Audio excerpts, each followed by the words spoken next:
I came across a fascinating book, Owning Your Own Shadow, by Robert A. Johnson. The author is a world-renowned Jungian psychologist and lecturer. He has authored other books such as Inner Work and Balancing Heaven and Earth. Owning Your Own Shadows is available in Amazon Kindle. If you are in Singapore, this book is available in the National Library. You can check out the links below. The book has 3 chapters. Chapter 1 entitled The Shadow.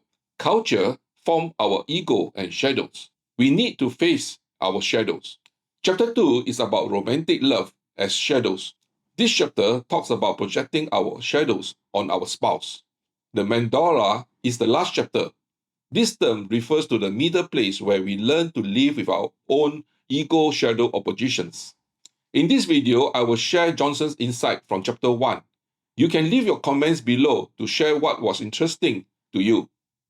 In chapter 1, Johnson relates how Carl Jung realized from his dream that he has a shadow. Jung dreamed that he was in some unknown place at night, holding a small light. As he walked through the dark night of dense fog, he felt something coming up behind him. He looked back and saw a gigantic black figure following him. This figure terrified him. At the same time, he realized that he must keep moving forward with his small light, regardless of all danger. When Jung awoke, he realized that this dark figure was his own shadow in the dense fog, formed by his small light.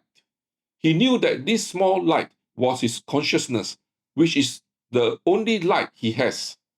From this dream, Jung realized that the ego and the shadow come from the same source and exactly balance each other.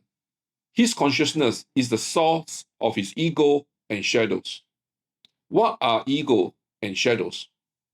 Our persona is what we would like to be and how we wish to be seen by the world. This persona is like our clothing that presents an image to those we meet. This image is what we are and know about consciously. It is our ego. Our shadows is that part of us we fail to see or know. It is also all those characteristics of our personality that we disown.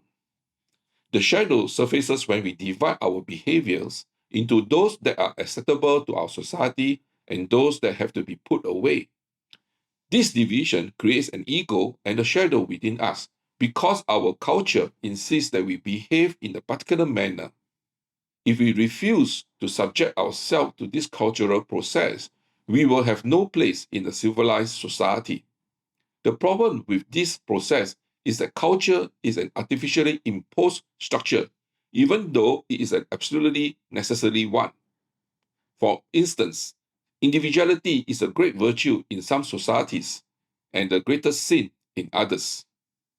Johnson shares that students of painting in the Middle East would sign their painting in the name of their master, whereas in the West, students would sign their names to gain the highest possible recognitions.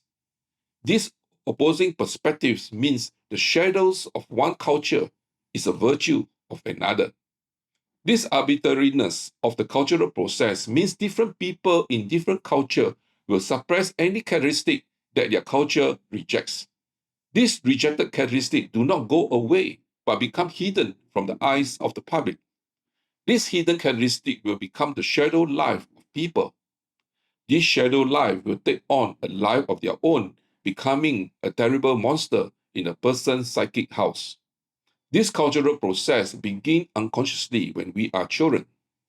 This process takes away the simple human in every child and gives each one a more complex and divided self.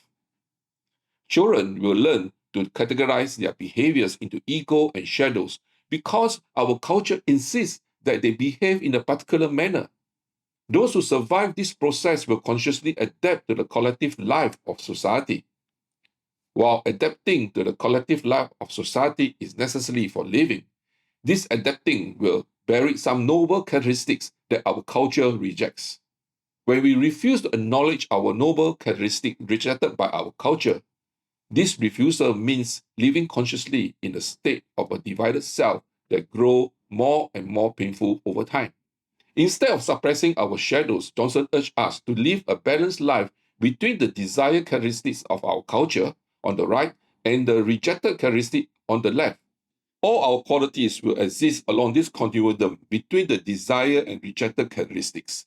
Nothing is left out.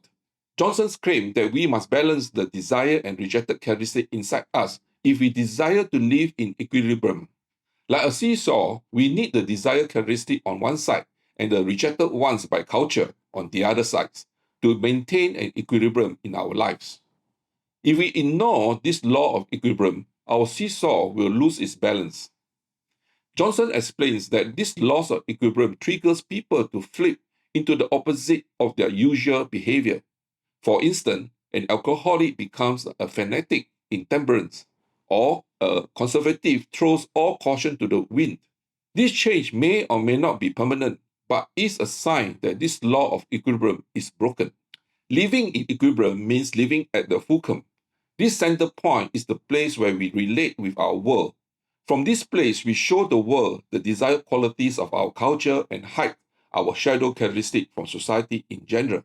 While we shield our rejected qualities from the society, we must never hide these characteristics from ourselves. Acknowledging our own shadows is admitting that there are many more sides to our life that the world generally does not see. Acknowledging means consciously own our own shadows to maintain balance in our lives. Johnson illustrates the need to maintain balance between our ego and shadow from the lives of many artists and creative people. These artists and creators, such as Picasso or Robert Schumann, have eccentric behaviors and shocking life stories. This need for balance does not only apply to the talented.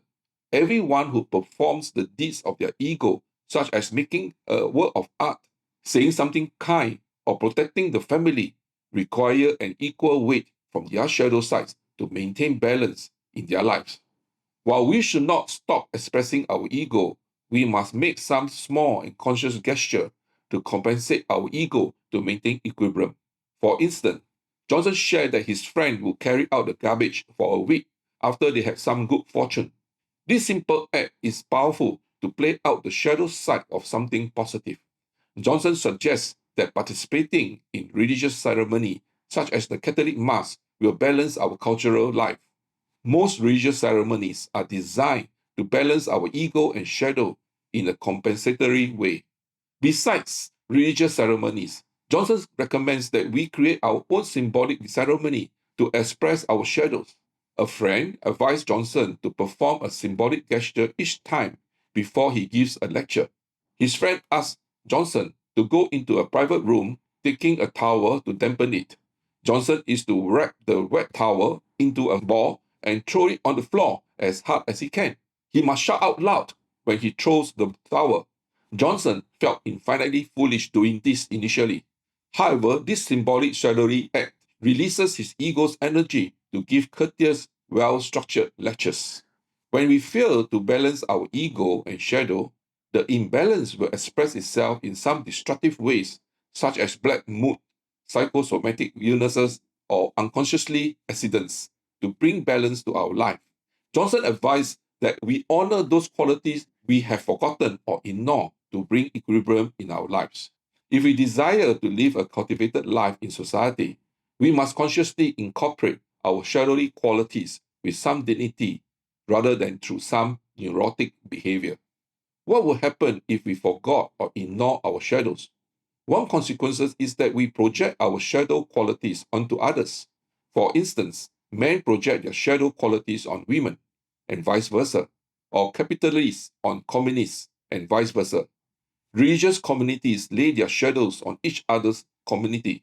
Parents project their unlived shadows on their children. Such projection leads to violence and abuses such as war and family conflicts. Another consequence is that we become fair game for anyone who wants to irritate us. When we do not embrace our shadows, a shadow projection from others will cause our own shadow to erupt into conflict. On the other hand, if we have accepted our shadows, we will allow shadow projection from others to go past us like a good matador, letting the bull go by. For instance, Johnson trained a lady to deal with her husband projecting his shadow on her after his retirement. Johnson instructed the lady neither to fight nor to withdraw into icy solitude, but simply stand her ground and let his projection pass by. Her posture helped her husband to see what he was doing.